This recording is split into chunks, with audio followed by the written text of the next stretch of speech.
Samedi soir, vous étiez un peu l'ombre de vous-même. C'est vrai, personnellement.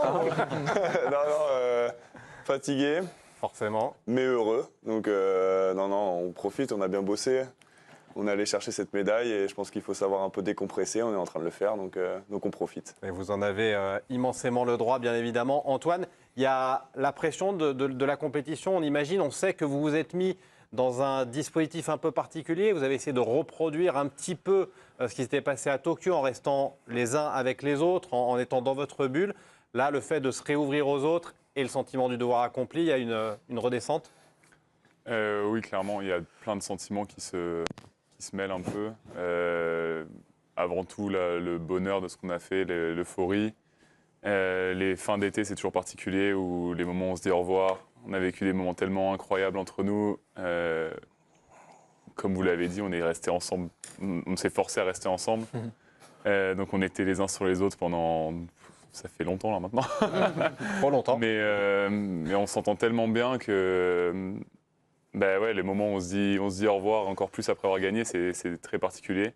Et là, on est les 2 derniers à Paris avec Trèves, donc on s'est dit au revoir hier, c'est un peu dur. Donc on a tous la nostalgie de fin des Jeux et nous encore plus, je pense. Merci en tout cas d'être resté à Paris pour être avec nous notamment. Vous étiez à la cérémonie de clôture hier ? Non. Non, vous n'avez pas pu vous y rendre, vous l'avez En suivi. fait, on est resté entre nous encore une fois pour le coup. On s'est organisé un petit rooftop. On a un truc d'équipe et les familles et les proches. Et voilà, c'était notre manière de clôturer le... C'est bien quand même. Plus important d'être entre vous que de vivre ce moment de la cérémonie qui peut parfois peut-être être un peu Ouais, long. on a fait la cérémonie d'ouverture, c'était juste magnifique. Mais là, on avait aussi envie d'être dans un truc un peu plus intime. Et voilà, on l'a fêté comme ça.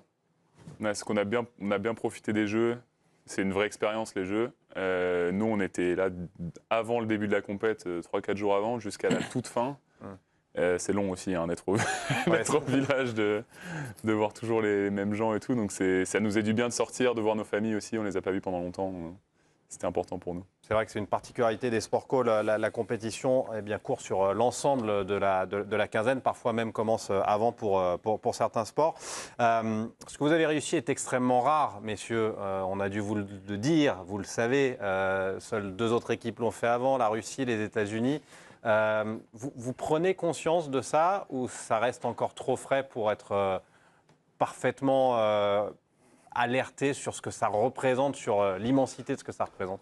En fait, on se l'était dit au début de l'été, là. Les mecs, on peut vraiment écrire l'histoire. Dans le sens, il n'y a eu que 2 équipes avant nous et on va essayer de taffer pour le faire. Ça marche, c'est incroyable, c'était hyper dur et c'est encore plus dur de le faire. C'est encore plus beau de le faire ici. À Paris, on en profite encore plus, mais c'est dur de réaliser. Il y a ce côté, ok, on va le faire, mais on a fait quoi là? En fait, c'est fou, quoi. Je sais pas, j'ai pas de mots, c'est indescriptible. Ouais, ça n'a jamais été fait, mais c'est tellement... Le niveau international du volley est tellement élevé qu'en toute objectivité et modestie, on ne peut pas prétendre à gagner de manière pas certaine, parce que c'est jamais certain dans le sport, mais il y a tellement d'équipes qui peuvent prétendre à ça, c'est tellement resserré à très haut niveau. Je pense que c'était le tournoi olympique le plus relevé de l'histoire aussi, donc ça, plus le fait de jouer à domicile, on ne savait pas trop où mettre les pieds, plus le fait de défendre notre titre, on sortait d'un été quand même compliqué l'année dernière aussi, donc on avait pour objectif de faire une médaille, de gagner. Je pense qu'on a commencé à se rendre compte qu'on était proche effectivement d'entrer dans la légende de dernier match. Alors avant de laisser la parole à nos consultants, à qui on a demandé d'essayer de trouver des questions qui ne vous avaient pas été posées, sachant que vous avez répondu à une quarantaine d'interviews depuis samedi 15h. On va voir s'ils ont réussi à être créatifs. Avant ça, je vais vous en poser une qui vous a sûrement déjà été posée. Justement, vous parliez du niveau de ce tournoi. Vous battez en demi et en quart l'Italie et la Pologne, qui sont probablement les 2 meilleures nations, peut-être avec les États-Unis, en tout cas dans l'histoire du jeu avec les États-Unis, mais en tout cas sur cette compétition. Est-ce que ça rend cette médaille encore plus belle? Bah oui. Non, on va pas se le cacher. Quand tu bats les champions du monde en titre, les champions d'Europe en titre, sur les 2 derniers matchs pour aller chercher l'or, en plus à la maison avec ce public-là, c'est juste fou. Et je pense que le niveau de jeu qu'on a eu contre ces 2 nations du volley est juste fou. Et voilà, ça rend le truc encore plus beau, c'est sûr. Ouais, exactement. Je pense qu'on est arrivé, on savait qu'on était capable de jouer extrêmement bien. Je pense qu'on s'est tous surpris dans le contrôle de nos émotions, dans le contrôle qu'on a pu avoir sur le jeu, l'osmose qu'on avait entre nous avec le public. Je pense qu'on est arrivé sur ces 2 matchs-là à tout aligner comme jamais on l'avait fait depuis le début de cette génération, je pense. Et c'était le bon moment et ça nous a souri. Ouais, le jeu que vous avez proposé a su séduire les Français, même ceux qui ne sont pas des connaisseurs très pointus de volley. Et à l'image de ce qu'est capable de faire Erwin depuis des années, Trevor, on vous a vu dans cette compétition, notamment en demi, inventer des choses par moment. Et du coup, proposer un jeu extrêmement séduisant. Qu'est-ce qui vous a donné autant de confiance à ce moment-là? Non, je sais pas, je pense qu'on a réussi, comme l'a dit Antoine, à un peu vivre ce moment présent et de pas penser aux conséquences du match ou du point. Et on jouait notre jeu à fond, quoi. Et on vivait le truc, que ce soit mentalement, techniquement, tout. On était sur le moment présent et des fois, ça te fait faire des trucs un peu fous, quoi, avec l'adrénaline. Et je pense que tout le monde a fait des trucs fous pendant ce tournoi pour réussir à gagner. Et voilà, je pense qu'on a joué notre meilleur volley. On va demander à nos consultants. Qui veut se lancer en premier? Tidiane, peut-être. Ouais, mais parce qu'on est sur le parcours et c'est vrai qu'il y a cette demi-finale et cette finale qui sont rentrées dans l'histoire du volley français. Mais avant, il y a un quart de finale contre l'Allemagne où vous êtes mené 2-0. Et moi, j'ai envie de dire, pour passer d'un quart de finale où tu es mené 0-2 contre l'Allemagne à rouler sur les 2 meilleures équipes du volley mondial, est-ce qu'il y a eu un moment déclic? Est-ce qu'il s'est passé quelque chose entre vous dans ce quart de finale pour que ça bascule de cette façon? Je pense que pendant le quart, il y a eu un peu le public, c'est sûr. C'était vraiment une galère ce match. On a de bout en bout, c'était dur. Et je pense qu'à chaque point, on se disait non, mais là, il faut qu'on continue pour notre public aussi. On ne peut pas gâcher ce moment. Et on voyait le soutien qu'on avait et tout le monde y croyait encore. Et on a réussi à faire basculer le match. Et après, de là, je pense qu'on entre dans une nouvelle compète aussi. Quand on passe les quarts de finale d'une grande compétition, il y a de la pression qui est enlevée. Malgré tout, on jouait l'Allemagne, qui est une très bonne équipe, mais qui a fait un très bon été. Là, ça fait des années que l'Allemagne, c'était pas une grosse nation du volley ou plus une grosse nation du volley. Donc, de jouer l'Allemagne chez soi en quart de finale des Jeux, ça met énormément de pression aussi parce qu'on se dit on ne peut pas se faire sortir de nos Jeux par l'Allemagne. Et c'est ce que vous êtes dit à 0-2 pour comme ça qu'il y ait un changement de braquet ou ça s'est fait naturellement par rapport aux événements de match? On a vu, il y avait des nommés Groser qui étaient quand même particulièrement compliqués à gérer et d'autres joueurs. Donc, Mais en fait, je comprends ce que tu veux dire, mais je vais te dire sur le premier set, parce que le deuxième set, on doit le gagner. Ouais. Si on reprend un peu le match, on a, je pense, 2 balles de 7 ou 3 balles de 7, je ne sais plus exactement. Ouais. Et là, c'est vraiment un manque de maturité où on doit clôturer, prendre les, on part à un partout et peut-être le match il bascule avant. Alors que là, on part sur un 0-2, ok, on se met un peu la tête sous l'eau, mais on réagit, on va quand même chercher la victoire. Mais de base, on fait quand même un très bon deuxième set en fait. Le président a une question pour vous. Ouais, déjà, bravo. Franchement, bravo pour les émotions que vous nous avez données, bravo. Alors, j'ai pas écouté toutes vos interviews, donc j'espère que c'est votre question que vous avez déjà eue, mais en tout cas, moi, elle m'interpelle. Après tout ça, une fois que tu arrives à gagner en tant que sportif de haut niveau, c'est quoi la motivation? C'est quoi? Tu rentres chez toi? Tu rentres en club? Comment tu gères ça? Comment ça va être? Est-ce que c'est compliqué ou est-ce que... Bravo, on nous a pas posé la question. Ouais. On l'a pas posé? Premier degré. Validé alors. On l'a pas posé. Ouais. Bon. C'est une question qu'on nous a posée. Ouais, Ça arrive tout le temps. C'est une question qu'on nous a posée après Tokyo. Et c'était facile de répondre parce qu'on avait les Jeux à Paris et c'était une telle motivation de jouer chez nous les Jeux. Et on savait qu'on pouvait faire mieux en termes d'émotion. C'était incroyable ce qu'on a fait à Tokyo et ça a marqué nos vies. Mais on savait qu'il y avait l'étape d'après, c'était de faire devant son public. Et là, c'est une vraie question. Pour l'instant, on profite de ce qui se passe, mais c'est sûr qu'il va y avoir un gros down en rentrant en club et il va falloir se poser les bonnes questions, essayer de gérer. C'est une période qui va être compliquée. Ouais. Trevor? Ouais, je suis. Ah ouais. Ouais. Ah non, vas-y. Je suis complètement d'accord avec ce que dit Antoine. Là, on profite, on est dans l'euphorie de ce qui vient de se passer. Et dans un mois, et qu'on va reprendre nos championnats, on va être tous éparpillés. En plus, on se considère comme une famille. Et là, on se sépare de nouveau. Après 4 mois où on est ensemble, quoi, c'est toujours compliqué. Et encore plus après un titre. Et faut se poser les bonnes questions. Je pense que c'est juste. Juste, vous avez des préparateurs mentaux? Ouais. Ouais. Donc ça aide normalement. Ouais, Ouais, c'est bien. bien. Trevor Clevenot, Antoine Brizard sont avec nous dans l'équipe du soir. Merci encore, messieurs.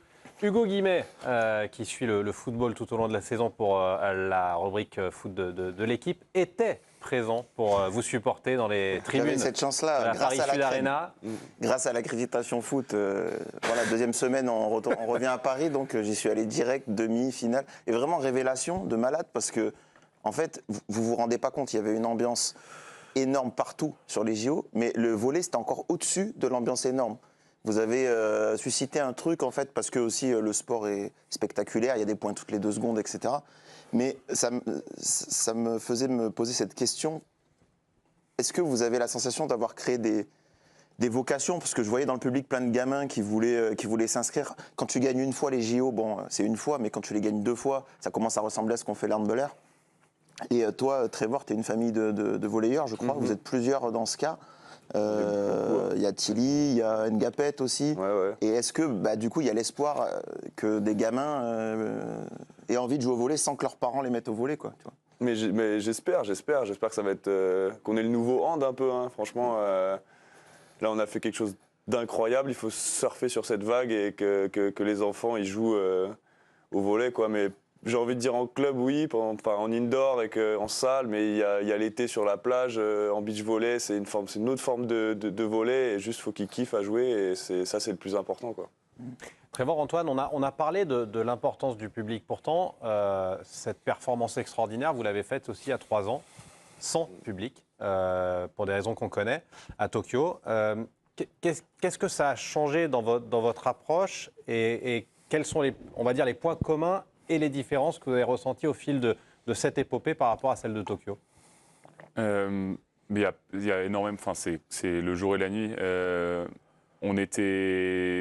On se sentait hyper seul à Tokyo, évidemment, dans la salle, mais après les matchs, quand on perdait, heureusement qu'on s'entend aussi bien entre nous, parce que il y a vraiment des moments où c'était dur, où il n'y avait pas le soutien après du public, etc.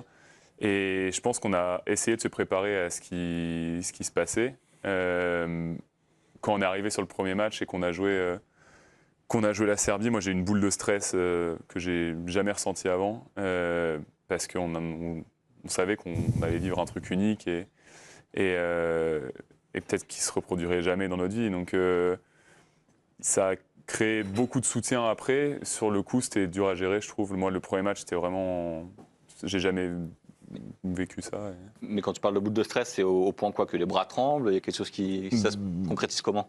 En partant du village, j'ai fait vraiment une crise d'angoisse, du mal à respirer et tout, parce que c'est un truc que je savais pas gérer et on a essayé de préparer, mais on le savait avant, hein, on se l'est dit avant, on sait que ça va être spécial, mais en vrai... Genre c'est plus estomac noué et tout. Ouais, plus la peur de l'échec que la peur de décevoir les gens qui sont là justement en France pour cet événement particulier. Parce que vous devez gérer cette double ambition en fait.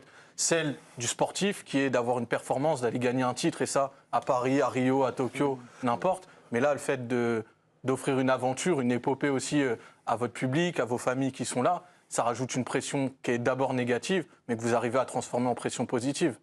Oui, exactement. On avait peur parce qu'on sait avant de commencer, on sait qu'on est capable de tout. Hein. Donc on peut perdre les 3 premiers matchs. Et donc on voulait aussi, parce que c'était possible qu'on joue que 3 matchs. On avait peur de gâcher nos jeux, on a tellement préparé ça que... Ouais, c'est la peur de mal faire, je pense, c'est sûr. C'est intéressant, merci de partager justement cette sensation assez personnelle. Et justement, est-ce qu'on peut aller au bout? À quel moment cette peur, cette boule de stress devient une boule d'énergie et devient, au lieu d'être un vent de face, un vent dans le dos pour vous pousser?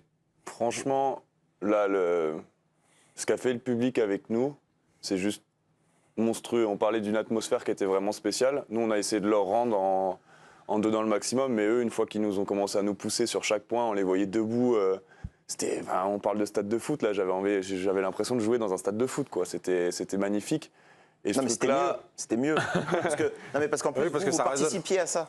Parce qu'on vous voyait, même avant les services de vos collègues, taper des mains avec le public. Ouais. Moi, j'avais jamais vu des sportifs qui s'impliquaient dans l'ambiance, en fait. Ouais, c'est un peu notre caractéristique d'équipe aussi. On aime bien ça, on aime bien jouer.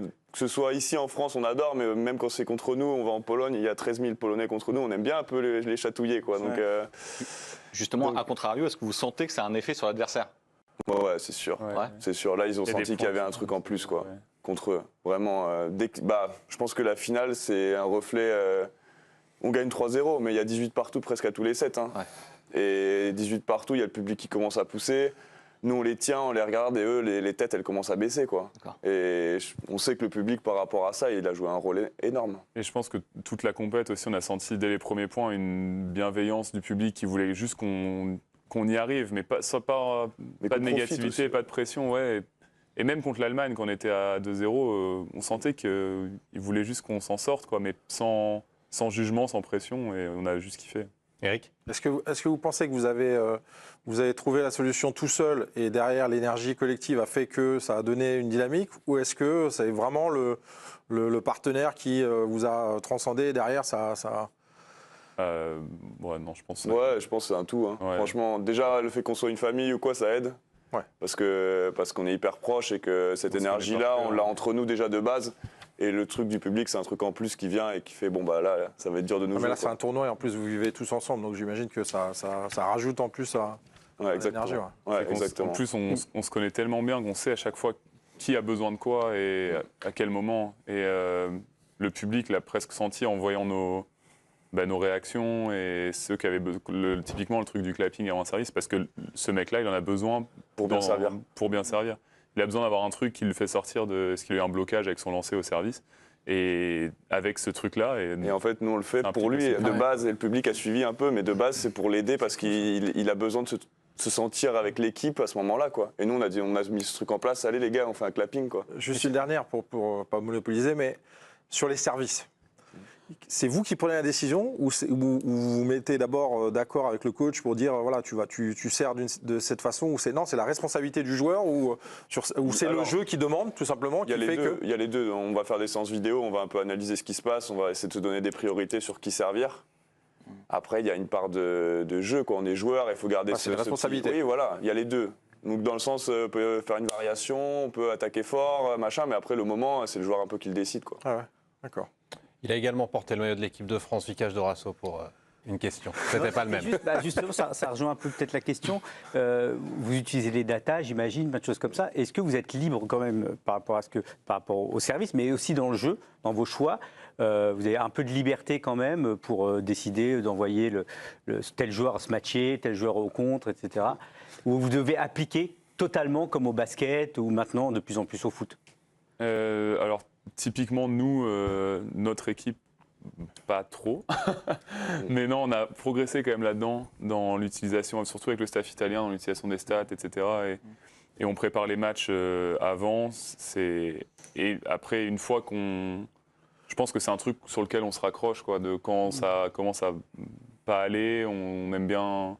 C'est des trucs où on sait que normalement, ça peut marcher. Et à partir de cette base-là, quand ça commence à bien se passer, on improvise un peu plus. Ça m'emmène une question technique pour toi qui est passeur. J'ai envie de dire, le rôle du passeur dans le volley, c'est le truc le plus altruiste qui existe, parce que tu attaques rarement. Alors, tu as mis 2 points en finale, des trucs de filou, et c'est ce qu'on a envie de faire quand on joue au volley. À chaque fois qu'on est au poste de passeur, on a envie d'y aller sur la deuxième touche.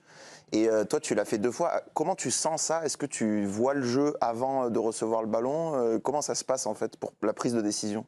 Non, ça vient un peu au dernier moment. C'est un truc que je peux toujours faire. Après, c'est hyper circonstanciel en fonction de qui est en défense de l'autre côté, comment est la réception, qui est au bloc de l'autre côté.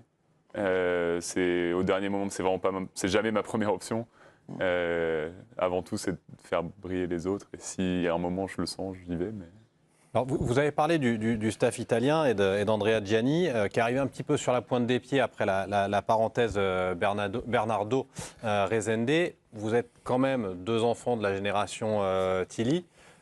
Qu'est-ce qui vous a amené et qu'est-ce qu'il a apporté de différent et comment il a fait pour se faire accepter, Andrea Gianni? Moi, il a commencé en tout cas en disant que ce groupe-là, il était vraiment spécial. Enfin, il a dit, vous avez une étincelle qui est là, je sais qu'elle est là, il faut savoir quand vous voulez la mettre en place, ça va être exceptionnel. Sauf que c'est hyper dur de le faire. Et il a toujours cru en nous par rapport à ça, par rapport à notre niveau de jeu en fait. Et on a travaillé beaucoup là-dessus parce qu'il pensait qu'on était presque parfois trop fous, trop libres. Et il a mis en place cette discipline, notamment sur le bloc défense, où on en avait besoin. Et je pense que sur les 2 derniers matchs, ça se voit encore mieux, où on touche un nombre de ballons en bloc et en défense qui est juste incroyable. Et on tient tous les ballons en vie. Et ça part de lui. Cette discipline-là, qu'on avait peut-être un peu moins avant, on était vachement libre. Là, il nous a mis un cadre qu'on respectait en tout cas. Antoine? Non, c'est ça. Je pense que Laurent Tillier a apporté justement à donner cette liberté à une génération incroyable. Et je pense qu'on était, en termes de constance, on était un peu arrivé peut-être à la limite de cette méthode-là, même si ça a super bien fini à Tokyo. Mais je pense qu'on avait besoin de passer un peu la vitesse supérieure sur les stats, justement, sur l'analyse de notre jeu, sur savoir où est-ce qu'on pouvait progresser. Et il a apporté une rigueur qui nous a permis d'avoir plus de continuité dans les résultats, je pense. Justement, messieurs, entre ces 2 Olympiades, il y a eu une Ligue des Nations, mais il y a aussi eu des championnats d'Europe, des championnats du monde, où vous n'avez pas été aussi performant que vous l'avez été sur cette quinzaine. Est-ce que vous avez un rapport particulier au jeu? Est-ce que vous aviez la sensation d'être dans une période de construction à ce moment-là? Comment vous expliquez, entre guillemets, l'absence de trophées probants, entre guillemets, entre les Tokyo et la Ligue des Nations, puis ce qui s'est passé avec cette médaille d'or? Je pense les deux, dans le sens c'est un projet de base, de se dire l'objectif, le vrai objectif, il est dans 3 ans, c'était Paris. On fait une demi-finale de championnat d'Europe avec franchement une saison galère. Il y a 8 blessés dans l'équipe depuis le début. On rame aux entraînements et franchement c'était hyper dur l'année dernière. On fait un championnat du monde où on perd contre les Italiens au tie-break qui viennent champion du monde derrière. Il faut quand même relativiser un peu. On gagne 2 Ligues des Nations 2022 et cette année après. Donc, on était là. On n'avait peut-être pas les résultats qu'on voulait avoir, mais on était quand même présent sur un certain niveau de jeu. Voilà, l'étincelle, comme j'ai dit, elle était peut-être pas à ce moment-là prête, mais en tout cas pour Paris, elle y était, quoi. Antoine, justement, vous avez la sensation d'avoir toujours eu confiance dans ce niveau de jeu, même si les résultats ne venaient pas en championnat du monde, championnat d'Europe? Mais on savait que le déclic, on pouvait l'avoir à tout moment. Il est arrivé au bon moment quand même. Ouais, non, complètement. Non, c'est ce qu'a dit Trevor aussi. On en était quand même là. C'est la complexité du vol international, c'est que le niveau est tellement élevé que c'est dur de tout gagner. L'Italie a émergé à un moment aussi où ils étaient vraiment très jeunes et on ne les pensait pas aussi forts aussitôt. Donc on a perdu contre eux aussi au championnat du monde. En quart, avec des problèmes perso dans l'équipe pour certains mecs et tout, c'était pas facile. Donc on était quand même là, on a toujours eu confiance en nous, c'est sûr. On savait qu'on était capable d'exploser, mais je pense que oui. Alors le contexte des jeux en France, pour notre équipe, c'était aussi parfait, quoi, d'apporter ce supplément d'âme. Justement, notre prépa mentale nous en a parlé. Il nous disait, mais je suis sûr qu'il va se passer un truc. Quand vous allez arriver, il se passera quelque chose. Je sais pas, mais je sais pas quand ou comment, mais il y a un moment où il se passera un truc avec votre équipe parce que c'est comme ça qu'elle fonctionne. Alors vous l'avez dit, après Tokyo, vous étiez dans cet objectif. 3 ans plus tard, les Jeux à Paris, à domicile. Là, il y a la fin d'une aventure qui arrive.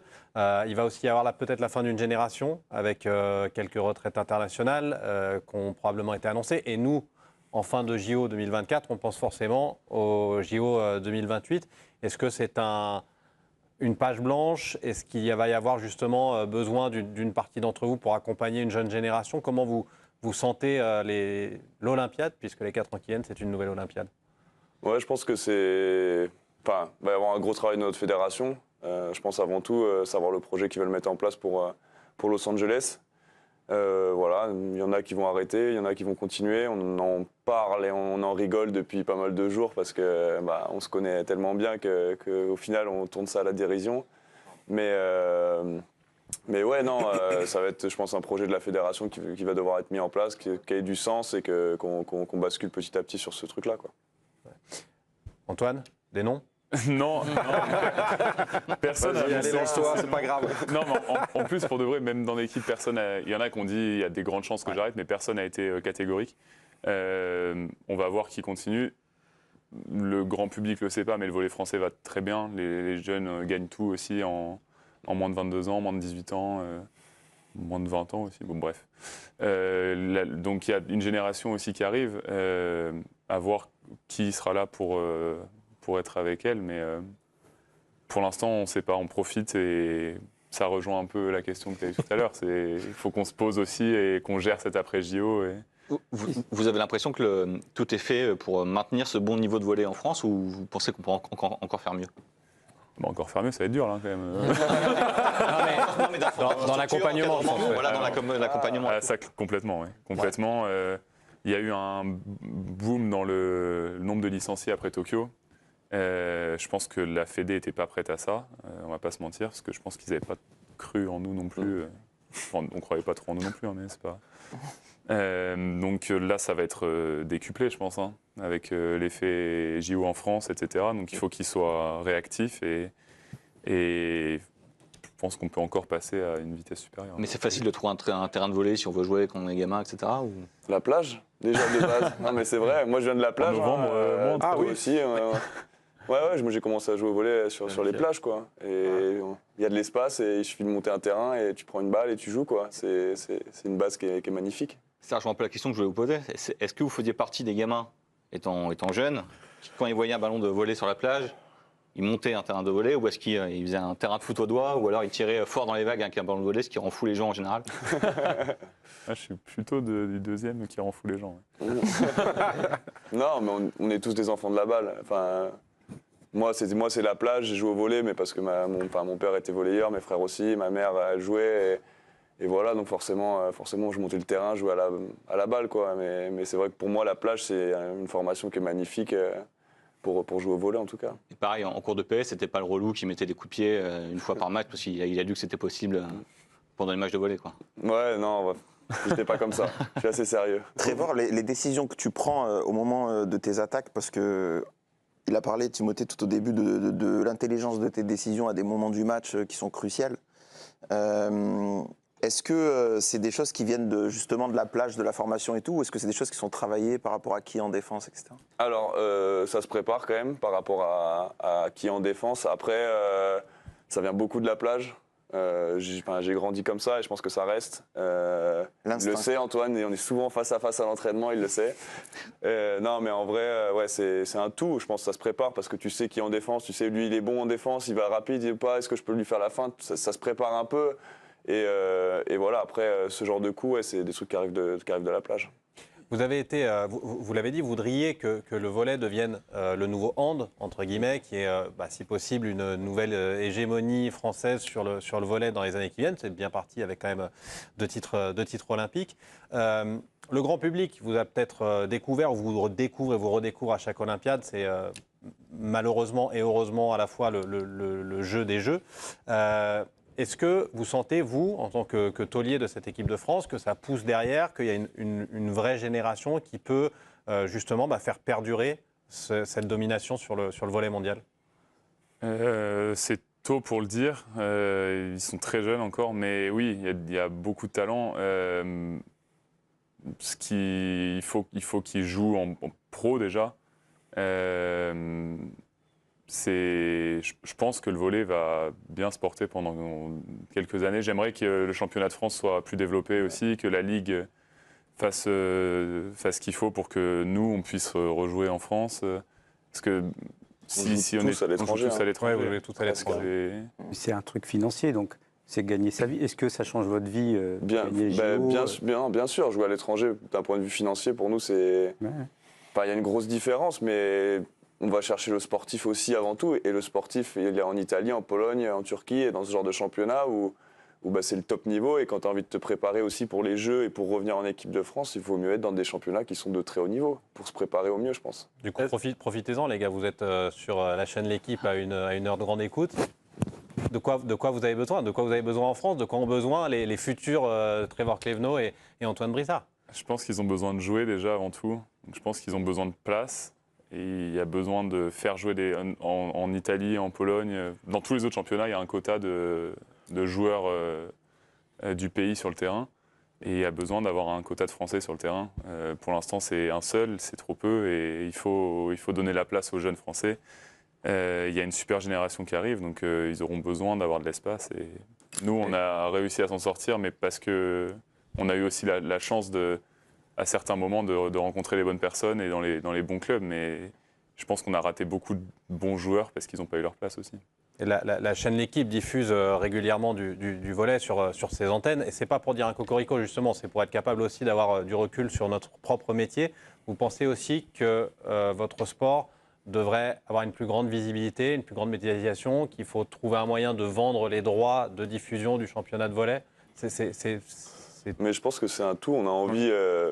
j'espère qu'avec ce qu'on a fait, ça va avoir de belles conséquences. Mais je pense que la télé a aussi envie d'avoir des salles pleines quand il y a une retransmission de match, que les sponsors ils soient là, c'est génial, voilà, je suis le partenaire, etc. Je pense que c'est un tout. Il faut que tout pousse dans ce sens-là pour que ça se construise. Et voilà, je pense qu'il y a un gros travail à faire. Mais oui, les chaînes, bien sûr qu'on a envie qu'il y ait du volley à la télé tout le temps, mais il faut aussi que le spectacle il soit là, avec du monde dans les salles et une bonne ambiance et des matchs où ça se bat, quoi. Et je pense que voilà, c'est ça qu'on attend aussi. Responsabilité collective. Éric. Juste une dernière question.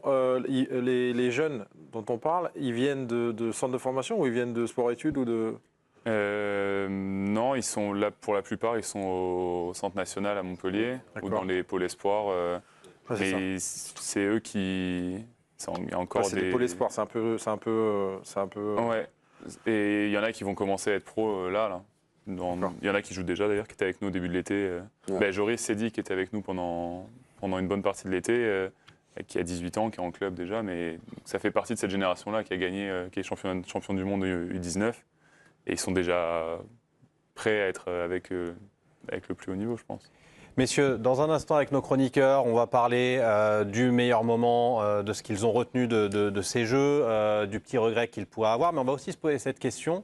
La France est-elle devient-elle en tout cas un pays de sport après ces JO réussis, ce record de médailles?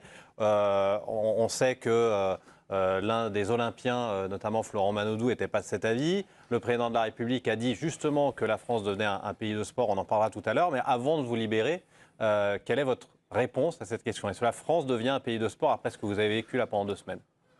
Avec la ferveur qu'il y a eu, j'ai envie de dire oui.